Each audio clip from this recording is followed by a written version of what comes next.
Now we're going to go to the next decision tree. This time we're going to be using the universal bank data set. So let's first read the data. So we'll read it into bank.df,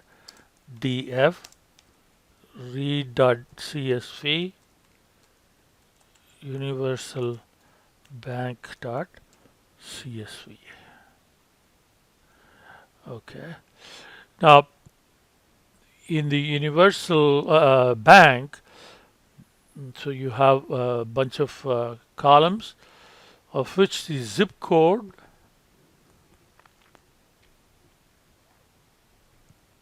and the ID column. ID column and zip code, okay, they are not predictors actually. So we're going to drop those two. So bank.df is, okay, so we're going to do bank.df, right? All the rows, and we are not going to have columns 1 and 5. So if you go back here, column 1 is ID, 1, 2, 3, 4, 5, 5 is zip code.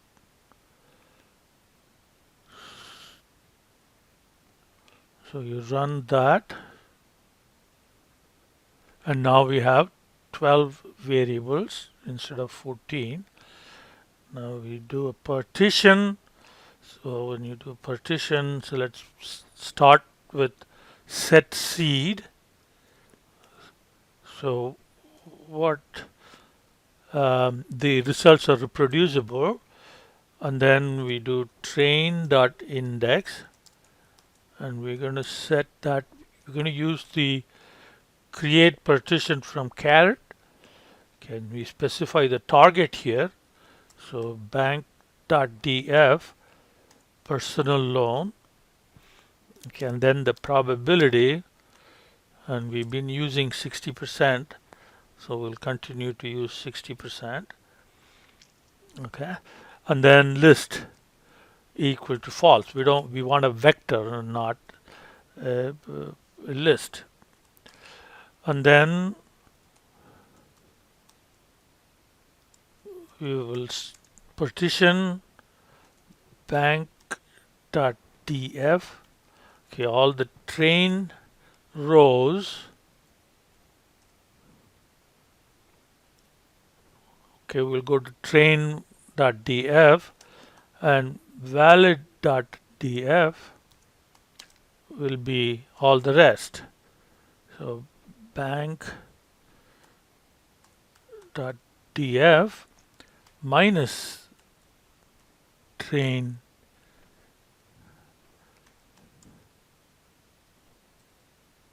we have to have square bracket minus train.index.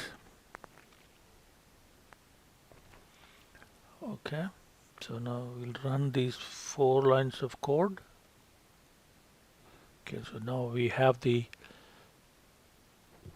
data partitioned. So now the classification tree here is, so we'll do a default CT. CT is classification tree. So that will be our part,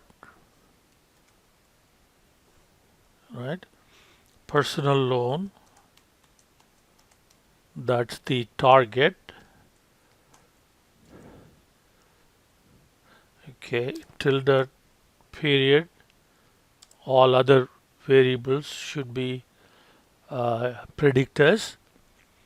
Okay, and then we specify what the data is. Data is train.df. Okay, and then method is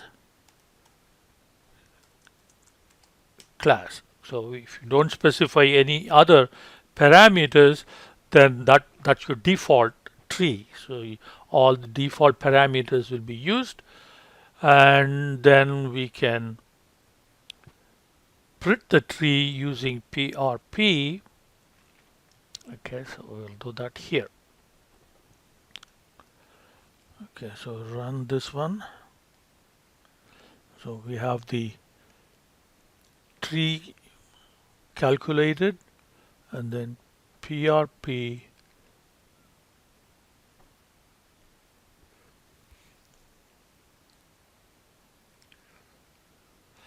then we have to change this tree to default CT. So the default CT will get printed. Okay, so there you have the default tree. Okay, next, table 9.3.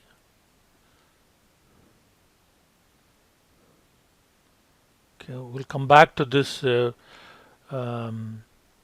maximal tree in just a bit. So we have the classification matrix. So this is what we're going to generate now for training and then for validation for both of them.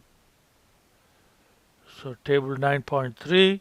So we have to, for train, we need to generate the classes for train. So that would be, this is the default. So we say default predictions for train set. So we do predict. Okay, we want to predict using the default tree, and then we say new data is train.tf. So we need to then say type equal to class. So you run that. Then so you get the default tree predictions for train set. Okay, then we can do the confusion matrix. So confusion matrix, you need to specify the predicted class, then the actual class. So predicted, and they must be factors, and you see predicted class is already a factor, so that is default pred tr, and then the actuals are as factor train dot df personal loan. Okay, run that. Then you get your confusion matrix, okay, and accuracy and all that. Now we repeat this code for valid set. So let's so we copy that, and for validation set that to VL, and then the new data is valid.df. Okay, then we run that. Okay, and then for confusion matrix, all right, so we're gonna use the predicted class for the validate set, and then the actuals will come from valid.df. Run this line, and then we have the confusion matrix, the accuracy and everything.